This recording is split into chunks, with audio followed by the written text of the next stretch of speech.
Welcome to Mass Incarceration by Maggot Meat. In this episode, we'll be talking about what mass incarceration means and some things that happen because of it. Wow. So before we get started, some misconceptions about prisoners and prison life is that they're all horrible people, they all deserve to be there, and it was all their fault. When in reality, some of the crimes that people are in there are for drug related, some people have mental disorders, and some people weren't raised in the proper environment to learn how to act in society. Rehabilitation. Rehabilitation means restoring someone to previous privileges or reputations after a period of dishonor. The aim of rehabilitation is to get to the root of the problem that they were convicted for and fix it. All prisons were rehabilitation centers before convict leasing became a thing after the Civil War. The impact is convicts were able to re-enter society as productive citizens, and rehabilitation made prisons more efficient and lowered the imprisoned population. Correction. Correction means a change that rectifies an error or inaccuracy. In a prison context, that usually means physical or mental punishments. Prisons did not become correction facilities until after the Civil War. The impact is convicts are now punished instead of helped. It enforces the use of stigmas, and it prevents convicts from being useful citizens. Unequal government regulation. In the U.S., unequal government regulation has discriminated against people for decades and is a big part of the American prison system. First, let's cover what unequal government regulation is.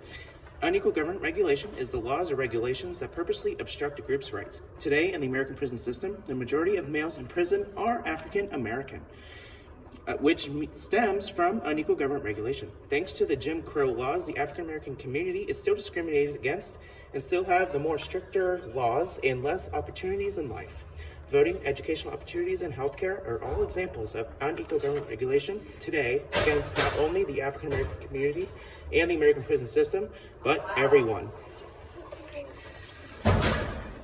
Convict leasing is essentially renting incarcerated people's labor for private business for financial gain in the prisons, and this impacts the Black American men because it's essentially slavery all over again.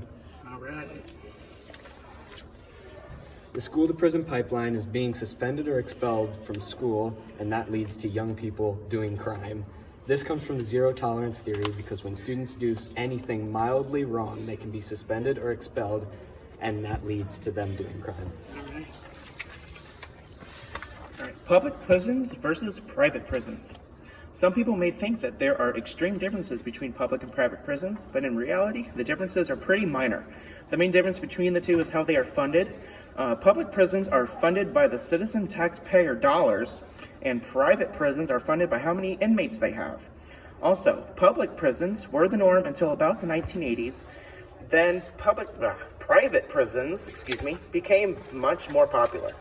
Public prisons can also release inmates early, but private prisons keep inmates for their entire sentence. In addition, private prisons want more inmates to receive more of their funding. How sad's that? So why is this a social justice issue? First of all, stigmas. Some stigmas are that they're all bad or they all deserve it, as well as the fact that they're just bad people. Race.